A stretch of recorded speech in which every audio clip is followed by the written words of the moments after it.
Habari gani mwana michezo? Basi karibu sana katika channel yako ya Sport Pendwa pamoja na art. Hii ni Maxara Penso. Kama ni mgeni hapa basi na subscribe, bofya kikengele kwa ajili ya kupata habari nyinginezo.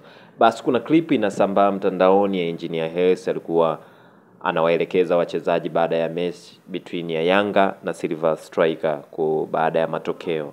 Baada ya mechi hiyo basi tumepata kuna clip ambao engineer alikuwa anawaelekeza mashabiki na kuwasi kuhusiana na matokeo waliyopata kwa viwango alivyovionyesha. Kwa hiyo hebu twende tukatazame hii clip. Tazama mashabiki waliosafiri kuja hapa kutoka Tanzania mpaka Malawi. Siku 3 wamekuwa barabarani. Siku 3 kwenye costa. Wengi wao wameingia leo alfajiri. Mtazameni disappointment wanaoipata. Sasa hivi wanatakiwa warudi Dar es Salaam. Wengine wanaenda mpaka Arusha. Na wamekuja hapa kwa nia njema kwa support. Are we giving 100% to these supporters? Are we giving 100% to the team? Are we giving 100% to ourselves?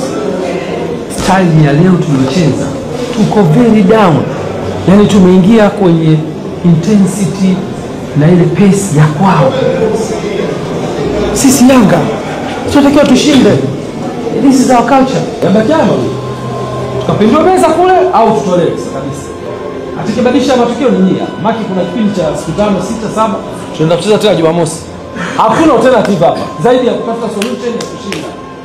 Na ushindi sio chini ya goli moja. Tunataka tushinde goli 2, 3 na kuendelea. Kuchukua kwamba hapa tunafunga mjadala. Sawa na? Mechi imeishalewa. Sasa hivi vision ni kujipanga kwa ajili ya mechi ya tarehe 25. Na wakati tunaondoka kichwa chetu kinatakiwa kiwe clear kabisa ya kwamba Jumatano tarehe 25 tunaenda kupigana vita. Basi kwangu mimi itoshe kusema hivyo ndo namna ya uongozi bora unavyotakiwa.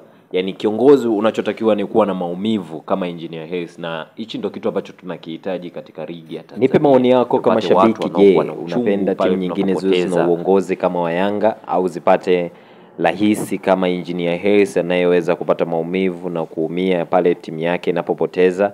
Je, au changamoto ya ligi yetu ni kwamba haina watu kama hawa, ndio maana tunajikuta tuna timu moja ambayo ni imara au timu mbili? Kwa hiyo hebu nipe maoni yako hapo kwenye comment, lakini pia usisahau kusubscribe na kushare kwa habari nyinginezo kama hizi. Karibu sana katika channel ya Maxara Penso and Sports. Hapa tunadili na uchoraji pamoja pia na habari za sports. Kwa hiyo karibu sana, share, like and comment, lakini pia nakupenda sana kukaribisha kwa habari nyinginezo za sports.